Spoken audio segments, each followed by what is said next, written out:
Over the past 3 decades, China has been the site of one of the most dramatic economic expansion stories in human history. Some would call it the most successful capitalist experience in human history. With China's growing prosperity, making the country now the second biggest economy on earth, has come also geopolitical assertiveness. We can clearly see that in our part of the world, where China is flexing its muscles in adjacent waters from the East China Sea to the Taiwan Straits and the South China Sea. In fact, we're seeing China also extending its influence across the Pacific and across the world as it becomes the most dominant superpower in the post-colonial world. But the rise of China as a global superpower has presented a dilemma to the rest of the world. In ASEAN, we look at China as both opportunity and also as a challenge. The same is true across much of the world. But in the United States, China is increasingly seen as a peer competitor. And especially in the past few years, we see the discussion over China becoming central to America's conception of itself and its place in the world. The result is a unique bipartisan consensus on the need to face the so-called China challenge. And over the past 5-6 years or so, we see that from the Trump to the Biden administration, there seems to be a continuity in America's approach to China. The upshot is what many experts call the new Cold War. A new Cold War because it very much looks like the bipolar global order we saw back in the 20th century when the Soviet Union was competing with the American-led West. Some would even argue that this is the real Cold War because the Soviet Union never had the economic and the industrial heft to really match the West or even America alone. But China doesn't only boast one of the biggest armed forces in the world. Its economy is already the second biggest in the world, and some expect it to be the biggest in the foreseeable future. More than that, China is beginning to dominate cutting-edge technologies, from artificial intelligence to 5G telecommunication network and EV cars. China is now a global force to reckon with.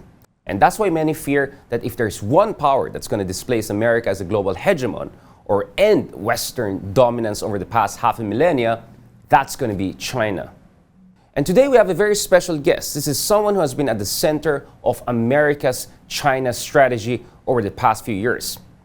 He played an instrumental role in Trump administration's national defense strategy, which very much focused on China, and is calling on the American presidents for the foreseeable future to really focus on China rather than Russia or other supposed rogue states. Thank you for joining us, Elbridge Colby. There's lots of titles, lots of background. You have one of those special CVs. First of all, tell us a little bit about yourself, because you have gained a lot of attention in the past few months, especially for those who are China watchers, American foreign policy watchers, and shortly we'll also talk about that US elections. Where's this coming from? Why are you so important nowadays? Well, I don't know. That's for others to judge. Well, thank you. First of all, thank you for having me on your show, Richard, and the opportunity to speak here in Manila, where I'm visiting after I was at the Shangri-La Dialogue last weekend. So really wanted to come and spend some time in Manila in the Philippines, which is, I think, really, truly one of the most important countries for the United States in the world, especially all that's going on over the last few months. So wanted to get a ground view of what's going on. So it's really wonderful to be able to talk to you. A bit about me. I guess I'm one of those kind of creatures of the American system, which you're kind of. I've served in the government off and on. I've basically been in the national security kind of foreign policy world in the United States since I left college quite a little bit longer ago than I would hope. But I spent some time in the government working in various capacities in the Bush administration at a very junior level. Right. I then went to law school, and I got more and more interested in the strategy issues. And so I've done a couple more stints in government, but I've mostly been outside. I'm a Republican, so it's mostly been Democratic government. So I've been working in think tanks, obviously traveling a lot. And my probably most noteworthy government service was under the beginning of the Trump administration, when I served as sort of the guy who led the strategy development in the 2018 Right, so the national defense strategy of the Trump administration, we're really talking about 2018 here, more or less, right? You are credited as one of the chief architects of that. Can you tell us a little bit about that? Why was there a need for a new Is it because Trump just wanted something new? What was going on there? Yeah. Well, I think I think here in the Philippines, you understand very well why it was needed. And I think the experience with the Chinese, what was the 2018 National Defense Strategy? What it was basically, in my view, a pretty simple message to the American defense establishment, to our allies and our government, saying, look, great power competition is back, especially China, and we need to prepare for it. And we need to get back to the basics of what our military is for, which is to deter a war by being prepared for it, and we need to focus on the primary actor. Whether we've done such a good job is another issue in implementing it, but that was the message. Right. And I think you can see here, in the preceding years in the South China Sea, is an excellent and unfortunate petri dish example of why that was needed, because the Chinese had become more and more brazen and aggressive. Of course, the 9-Dash Line, Scarborough Shoal, Xi Jinping lying to President Obama in the Rose Garden, all of these things. There had been a pivot to Asia before, an attempt, and I don't want to cast too much negativity on it. I thought it was a worthwhile effort. But I think what was lacking, and what President Trump and the administration brought to it, was a willingness to say China is the problem here. We need to focus on China. We need to call a spade a spade. Exactly. Yeah, exactly. Yeah. And basically adapt our policy accordingly. Not to make China into an adversary unnecessarily, but of course they had already been going on militarizing the features in the South China Sea and expanding them, and already had initiated an unprecedented military buildup that's only continued. And your sense is there was not sufficient recognition under the previous administration? Because to put it in perspective, some would say, you serve in the Bush administration, they would say there was too much obsession with the global war on terror, too much obsession with fighting, extremism. It was a concern, and that was precisely when China made a huge stride. That's a center of the arguments of people like Farid Zakari arguing this is a post-American era, right? But some would say, wasn't the pivot to Asia of the Obama administration, in particular how Hillary Clinton approached that issue, wasn't that a recognition that China was now a problem, and this is the region we have to focus on? Well, there's a lot going on. I think the Bush administration's policy, and I was a very junior official, I think it was not successful with the United States, to put it mildly. And even at the time, I was a very junior kind of person, but I was very much out of sorts with the attitude of the Bush administration, which you could characterize as an almost millenarian kind of a progressive sort of messianic view, where you look at President Bush's second inaugural, the attempt to end tyranny in the world. This is the global war on terrorism. It's like the global war on crime, and I think the best evidence is that the Chinese referred to that period as the period of strategic opportunity. It was the best thing that ever happened to China because it distracted us. In fact, at the beginning of the Bush administration, there were important people who were saying, look, China's rising, their military is developing, we should focus on them. And then our whole system got it was a tragedy. I had friends who were affected by it and so forth. But at the end of the day, terrorism is a relatively manageable problem compared to a great power competition. I think the Obama administration, to its credit, was actually trying to shift gears on that. And I think the pivot within the confines of the political situation at the time was, and at the time I supported it, but I think what it lacked was a kind of clear-eyed and clear-headed approach. And so, no strategy can take place in a vacuum. So don't get me wrong, I'm not trying to bash on the pivot. But by the time we reached early 2017, there were elements in the Obama administration, at the end of the Obama administration, for instance, in the Pentagon, Robert Work, the Deputy Secretary of Defense, who were talking about the problem posed by China and the need to focus on it. But they were being kind of shunted aside or marginalized. It's maybe a little strong, but kind of put in their place. And what we in the Trump administration, certainly in the Pentagon, we said is, no, this is the problem to focus on. And the point here was not to precipitate a conflict. The conflict was already there. In a sense, the rivalry was already there. We just hadn't been recognizing it. Right. Let me just bring in the Philippines a little bit, because our sense with the pivot to Asia was that it was high on rhetoric, but when it comes to delivery, it came up short, especially in 2012. We're talking about barely half a year after the Obama speech in the Australian Parliament about pivot to Asia.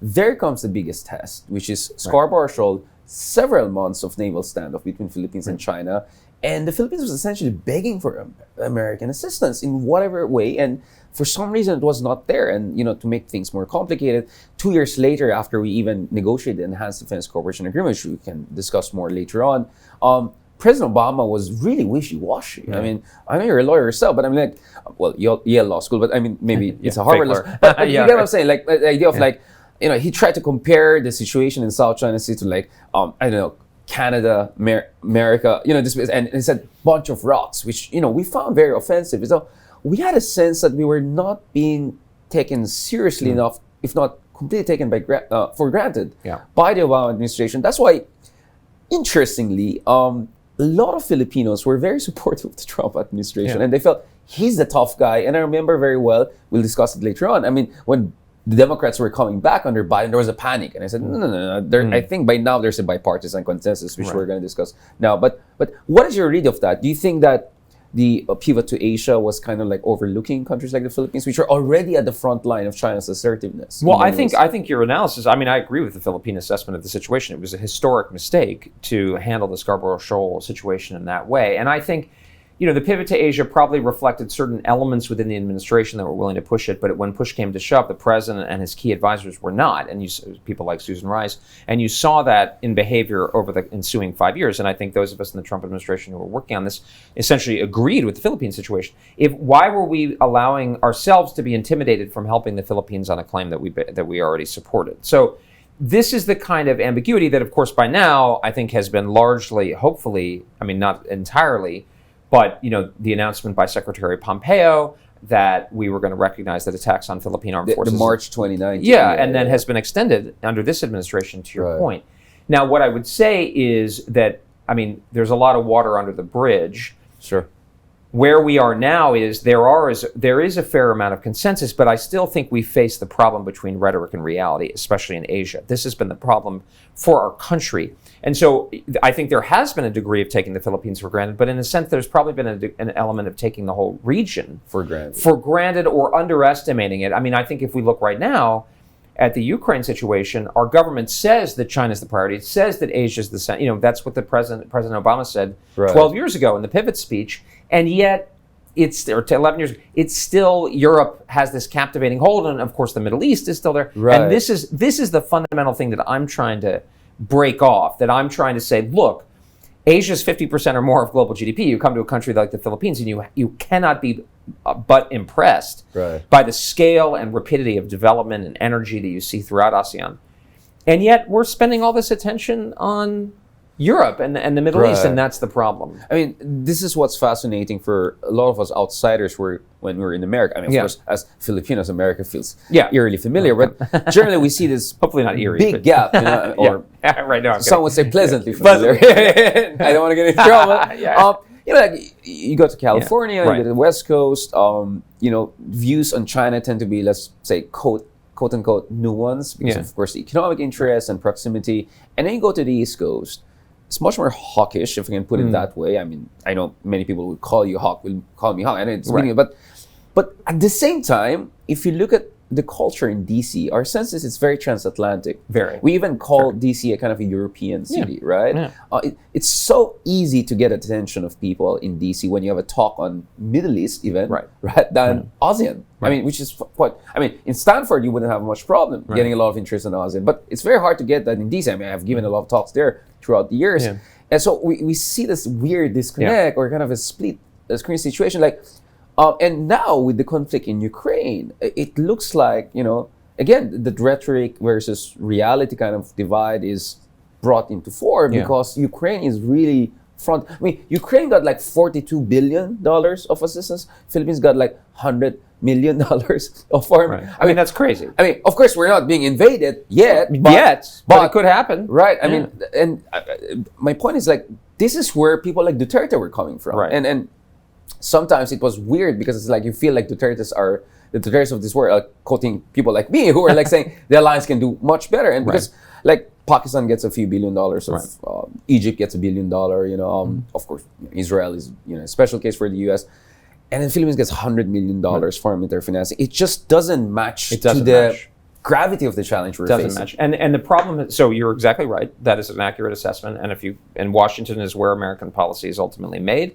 And it does have a very transatlantic orientation, particularly the older generation, which, I mean, I think commercial people in the United States understand that Asia is the center of the world. But foreign policy and political people in the United States are still more, especially the more senior ones, the older ones, are still, and you see this with President Biden, but you also see it with a number of senior Republicans, they basically think of Europe as the center of the world, and that's a mistake. So I think, this was a tolerable, forgivable mistake 10 years ago. 5 years ago, it was a serious problem. Today, it is unacceptable Because China, look, I was just struck today, and every day you get a new piece. But the Australian Strategic Policy Institute, the well-respected Australian Policy Institute, judged that China is not only ahead of the United States in the majority of the areas that it's tracking, but it says it's so far ahead in some that we may never catch up. And it included, I think, areas of hypersonics and artificial intelligence. Right. So what you're talking about is absolutely correct. The question now is what to do with it. And that my difference with a lot of not only foreign policy people in general, but even Asia policy people is how much do we need to shake the system in the United States? Right. How sharp do we need to be?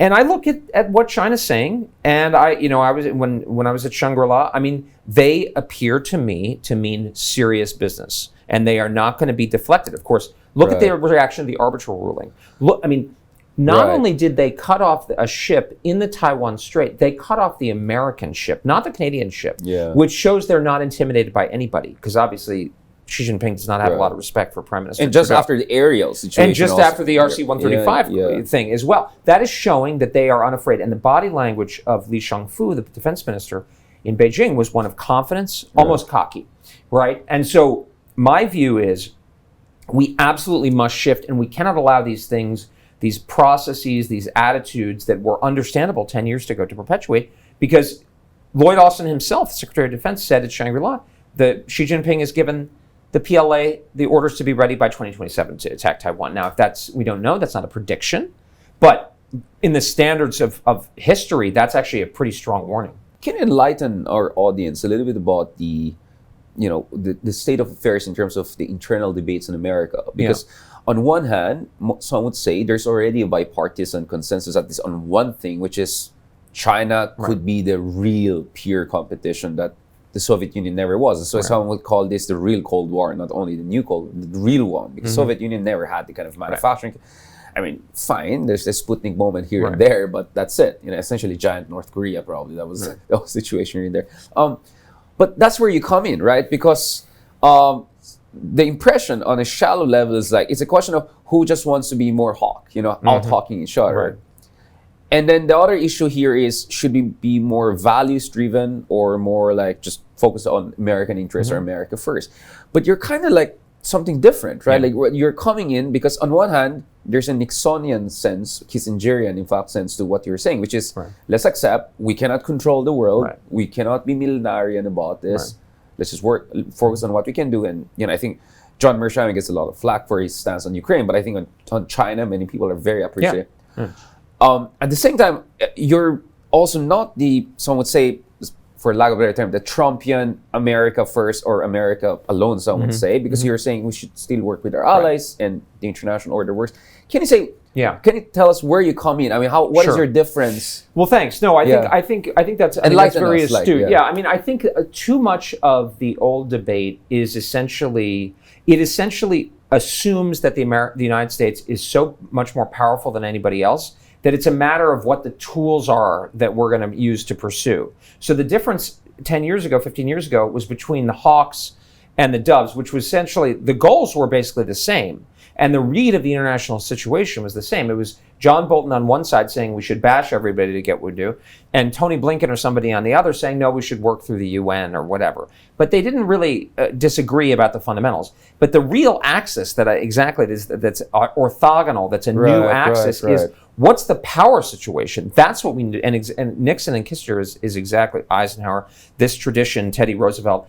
That's the tradition of saying, look, and the way I look at things is again, it's not that we need to be involved everywhere. It's not that we need to be involved nowhere. It's what's in the best interest of the American people in a world in which we don't control everything. Now, don't get me wrong. I'm not somebody who says, wringing their hands, the United States is in decline. We have problems, but who doesn't have problems? China has problems. Europe has problems. Japan has problems. ASEAN has problems. Everybody's got problems. If you're going to bet, the United States is actually a pretty good bet, and that's why a lot of money still goes to the United States and our military, et cetera. But what I'm saying is, for the first time in 150 years, that is a fundamental difference that nobody alive, nobody who probably almost like nobody who knew anybody alive, almost that point was the last time the United States was not the largest economy in the world. That is a dramatic, fundamental shift. Look at World War II. In the Second World War, the United States alone was a larger economy than all three Axis states, and we were allied with the British Empire and the Soviet Union. This is a fundamentally new situation, and my biggest problem with the Washington debate is that everybody's basically acting in the grooves of 20 years ago. So my difference, for instance, on the Republican side, I'm different from a lot of hawks because I'm saying, look, I am in favor of strength vis-a-vis China and standing up to China. But A, we have to recognize how powerful China is. This is not just going to disappear like the Soviet Union did. You cannot wish it away. You cannot wish it away. And B, we have to constrain, we have to be more disciplined in our use of power in other theaters. So I get in a lot of trouble, even with Republicans, about the Ukraine situation. And I'm sympathetic to the Ukrainians. I think what the Russians are doing is evil. But, you know, as you said, our foreign policy is not missionary work. It should be to serve the American people's interests. The place where the American people's interests are most impinged upon is here, because Asia is the world's largest economy. And the Chinese are by far, they're 10 times the economic size of Russia. And if China establishes what I believe it's seeking to establish, or at least would like to establish, a sort of a hegemonic control over Asia, where everybody here has to look and say, hey, Beijing, is it okay what we're doing here? That's going to be disastrous for the American people. And that's the basic thing. And so in a way, I think sometimes not to be self-referential, but I sort of scramble the radar of people who are used to the old debates. Oh, is he a hawk or a dove? And I said, well, I mean, I'm going to have a hawk or a dove depending on what the context is. What are you asking? Right. I'm hawkish on China now. I'd like to get to a place of a position of strength where I could pursue détente. And that's my objection to what Kissinger's saying. I actually prefer Nixon to Kissinger. I think many of the best that's why ideas. I kind of wanted to put the distinction there. Yeah. Because Kissinger, I think, you know, Kissinger is sort of notionally realist. He's a brilliant writer, etc. I don't think his statecraft advice is very good, because he's basically saying we should go talk to the Chinese in this G2 kind of setting, and the leaders are going to come to some kind of understanding that's going to... Which is a Brzezinski. Yeah, but it's kind of romantic. That's not realism. Realism is they recognize strength. And then we go talk to them, but not because we're going to come to some kind of mystical understanding because we talked about the Song Dynasty or whatever. No, they're going to understand that they can't push us around, and by extension can't push our allies around like the Philippines, Japan, Taiwan itself. Then we can come to a modus vivendi. That's the goal. But I think that's different, certainly, than what Kissinger's. In fact, Kissinger said in a big interview in the Wall Street Journal on the occasion of his 100th birthday that he essentially recommended the United States accept Chinese hegemony in Asia, which I think would be a disaster. Yeah, I mean, this is the big thing, you know. So on one hand, there's this issue of values versus capabilities, etc. I want to discuss that because the Philippines, especially, you know, we are a democratic country, so we like it when there are discussions of values because it kind of makes us feel more special in terms of our alliance with certain countries. And I would say a lot of our, let's say, lack of comfort or discomfort with China also comes from differences in political systems. So we had good friends and many people, and also people in government, like Ambassador Babe Romualdez, who mentioned that, you know, at some point we have to make a choice because it's a question of values and all. And yes, we can be cynical about the rhetoric, but it's one way to mobilize. Politically speaking, it's much easier, especially in democratic countries, to mobilize your population behind a certain big foreign policy bet, right? When it comes question of values. And so, to what degree are you saying that we should put aside the issue of values, and where do you think the Biden administration is getting it wrong? Because some would say that isn't Biden actually getting it right by a sense of using the values as kind of fodder, maybe some would say, and at the same time doing the hard thing, hard sanctions against China, bringing military alliances, integrated deterrence, whatever they want to call it. Isn't that what's happening? I mean, what is your concern? And then later on, I want to push it, like, let's say in a world of Elbridge Colby, whereby we go fully Nixonian for the 21st century, how is it sustainable to work it with many Europeans and Asians, like Japanese or Koreans, who may be consciously, you know, aware or want to emphasize the democracy part about this, right? Well, I have my own views. I'm an admirer of President Nixon's, particularly his foreign policy, but it's not exactly what he was saying. But I do think that, I think the main point that I would situate a lot of what I'm arguing is primarily in the context of the American debate, which I think has become highly moralistic. And so highly correction. Yeah, I mean, I'm not primarily operating in the Philippine debate, right? So that's important. So I mean, if you look at somebody like George W. Bush, I mean, literally saying there's going to be an end to tyranny and everything is about the freedom agenda, and you still have people, Vice President Pence is running on a freedom agenda. I mean, essentially, Ambassador Haley, people who are really emphasizing this hyper-ideological conception of the American purpose in the world that's almost like we're on a crusade. And I just don't think that's I don't think that's wise. I don't think that's what's in the American people's interest. More important, my view is not amoral, and I think this is very important. In fact, I wrote an article in First Things, which is an American kind of religious political journal, last fall, I guess, which was called The Morality of a Strategy of Denial. My moral account is different, and if you go back and you read people like Hans Morgenthau, the kind of father of modern realism, it's very similar to that. It's basically, if you want to think of it biblically, I use this analogy, it's the morality of the steward. I think there's the parable where Jesus leaves the, not to be at the risk of, I wouldn't want to bring a sacred thing into this discussion, but that, people are going to be held to account by how they've been treated, what's under their care. And the foreign policy of the United States, so I don't question, say, President Bush's, the purity of his intent. Right. I believe he wanted to do good in the world, but the consequences, the reasonably anticipatable consequences of what he did, did not. It was disastrous.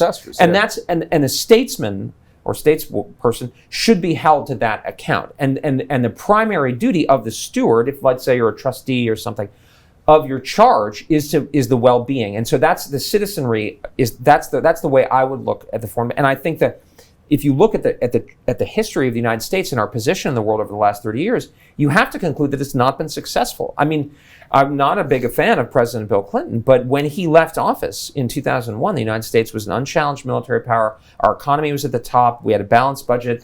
Things have not gone well over the last, over this period. And Clinton at some point said something, someone would say very trenchant, where he said something like, we have to prepare for a world where America is no longer number one. And you don't want to wait for that moment to come before you make some moves. No, and whether Bill Clinton would have prepared for that, I don't know. But I think if you look at the trajectory, that's how our state should. And so that's not a moral, but of course the rhetoric was highly moral. The other thing is, I'd say that the morality that we should pursue in the United States is one of, say, you could call enlightened self-interest. Right. Which is, look, I mean, foreign policy, as Henry Kissinger himself said, is not missionary work. It's not a charity organization. We're a republic, you're a republic, you're supposed to benefit the citizenry. But we're also not supposed to be rapacious.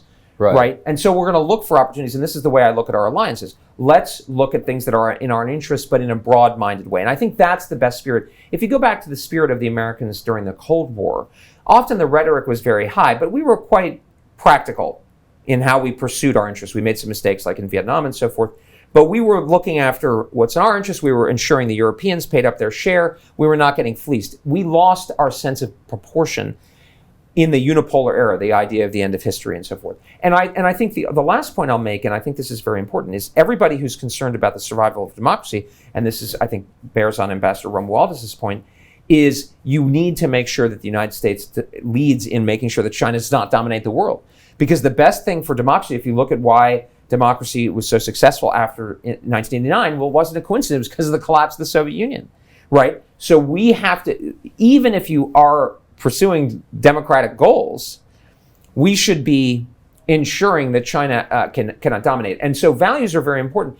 But really what I'm thinking about is our own, and I always think we should stand up for our values. What I'm arguing against, particularly I think is compatible with what, kind of Asia and the attitudes that Asia takes. It's to move away from this rules-based international order, very Eurocentric mentality, and to recognize that countries have different models, that nationalism is not a bad thing. I mean, Philippine nationalism against the United States, India against the British, Vietnam against France, the United States, other ASEAN countries. These are things that are good, within reason, obviously, like anything. But that we should be ecumenical is the term that I use. And to your point about the Biden administration, I think the rhetoric of the president is very negative, this thing like democracy versus autocracy. And the democracy summit, you think that was... I think it was a mistake. I mean, because Singapore was not there, Vietnam you end up picking favorites, and it's also, it misaligned. Look, I mean, actually there was a question at Shangri-La from a Vietnamese delegate who said to Secretary Austin, I'm a communist, is that okay? Can I work with you? Basically something to that effect. And he kind of fumbled the answer. And my answer to her would have been, well, as Deng Xiaoping said, white cat, black cat, yellow cat, if it catches mice. Yeah. We have a shared goal. Our shared goal is ensuring that China does not dominate this region so it can't bully countries like the Philippines, Vietnam, Japan, etc. If you're a white cat or a black cat or a yellow cat, it doesn't matter. Now, we're going to stand up we're going to say what we think. But I think American foreign policy in general has been far too intrusive, including in places like the Philippines, in ways that have backfired and that we should move away from. Speaking of Europe, of course, the Ukraine conflict is extremely consequential. And for a lot of people, I mean, it's the bandwidth. Right. The American foreign policy bandwidth. A lot of it is on Ukraine, and we understand that it's creating also not only debate between parties but within parties, Right. including your party, the Republican Party. Can you tell us about what do you think is where are the things that U.S. is perhaps getting right and where are the things that it's getting wrong, and what do you think is the ideal way forward, considering your morality with humility, kind Right. of a serenity prayer kind of approach to this? Yeah, I see a lot of Niebuhr also Yeah, there. Niebuhr. not Yeah, only exactly. Morgenthau, Absolutely, exactly, yeah. Niebuhr, and exactly. What I would say is what we are doing. We're getting things partially right by our focus on China, but it's insufficient. And the problem that I would say fundamentally that I think situates everything, because China is by far the most important thing happening, and Asia is the most important theater, is, to quote the old movie Top Gun, there are no points for second place. So we can't measure ourselves against.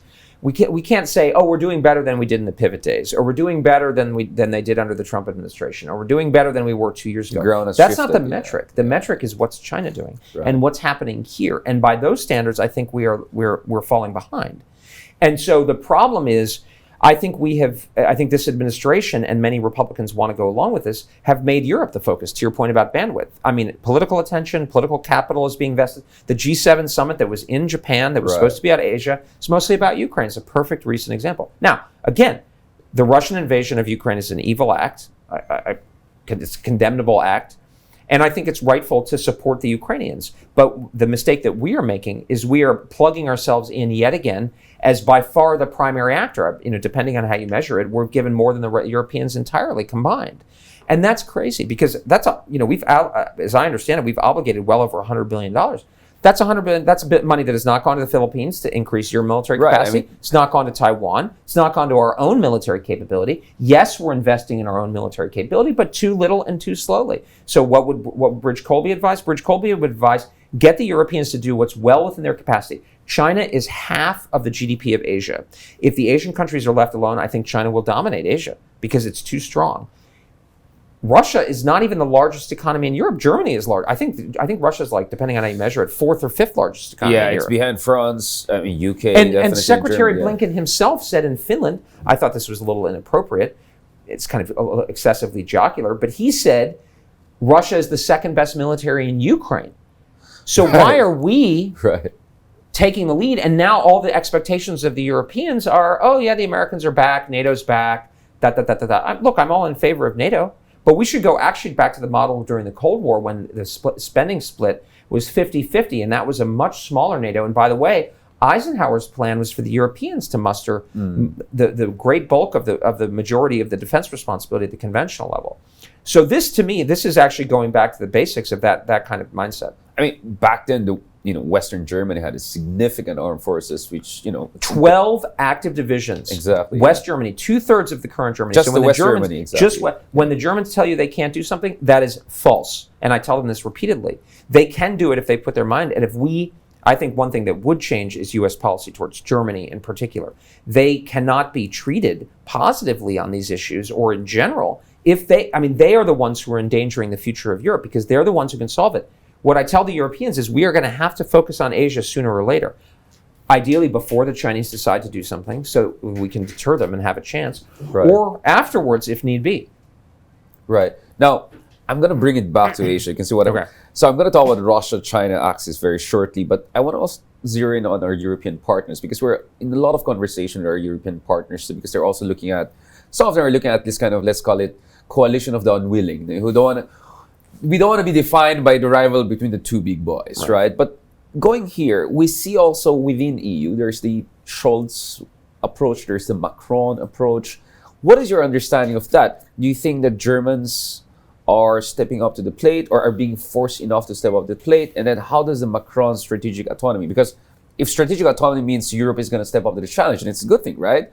But if strategic autonomy means we're going to get the benefits when we can, but we're not going to share the burden when we don't want to, because we want to have a good relationship with China, how does that work? Because my understanding is China has essentially given up on the US. They understand there's more or less a bipartisan consensus, whether your preferred presidents or but they think Europe is still in play. And Europe is still in play because we can see clear divisions in the German-Franco approach to this. What is your reading of that? Well, I think the most important thing is that I don't think the Europeans are going to be the decisive factor here.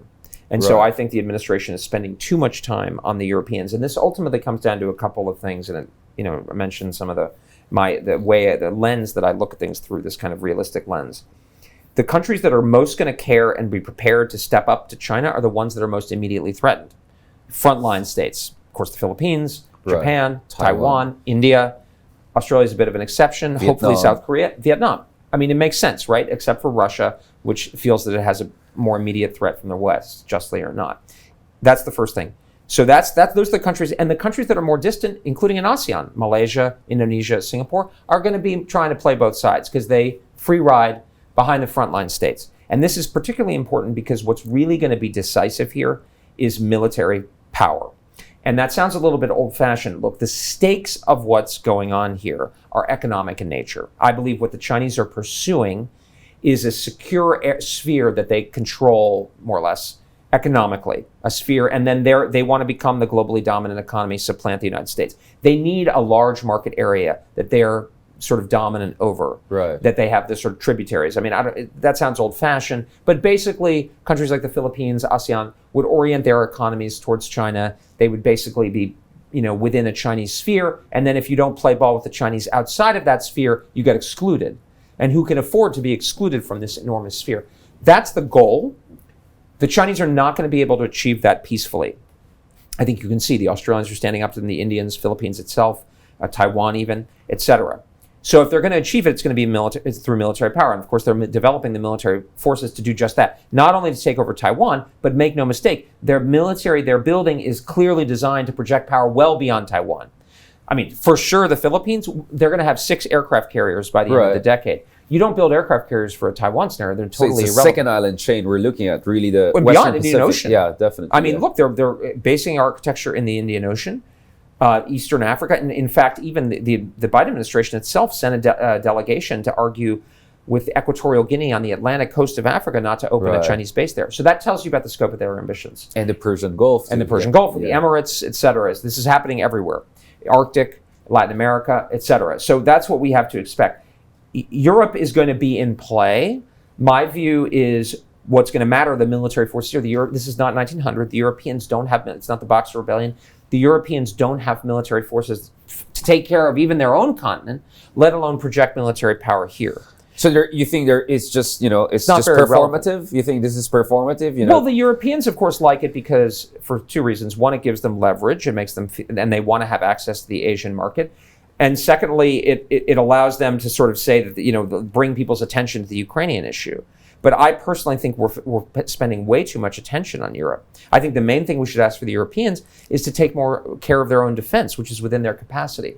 But I think obviously the Chinese also think Europe is important, and that's going to be important as well in terms of technology development. But that all assumes that there's a long-term Cold War. I actually think we'll be lucky if we get into a Cold War, because the Chinese are preparing for actual hot war. And remember, in the Cold War, we were always prepared for hot war.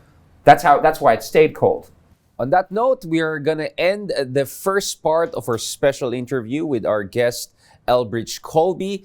In the next episode, we're going to talk about things closer to home, particularly the Philippines, the Enhanced Defense Cooperation Agreement, the future of Philippine-U.S. alliance, and of course, the U.S. elections. Because after all, our guests also may have a thing or two to say about the 2 leading candidates to become the Republican nominee next year and potentially the next president of the United States. Catch us again next week here on One News. You can also check out the long conversation on Spotify, YouTube, and Google Podcasts. I'm Richard Heydarian, and that is The View from Manila. We're One News, all sides, all the time.